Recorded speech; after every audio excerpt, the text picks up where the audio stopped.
Lung sounds made easy. Let's start with crackles.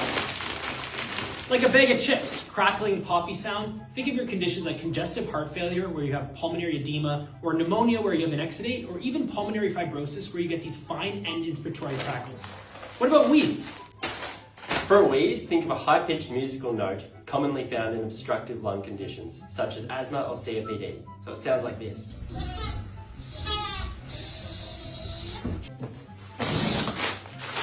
What about stridor? For stridor, think of party horn.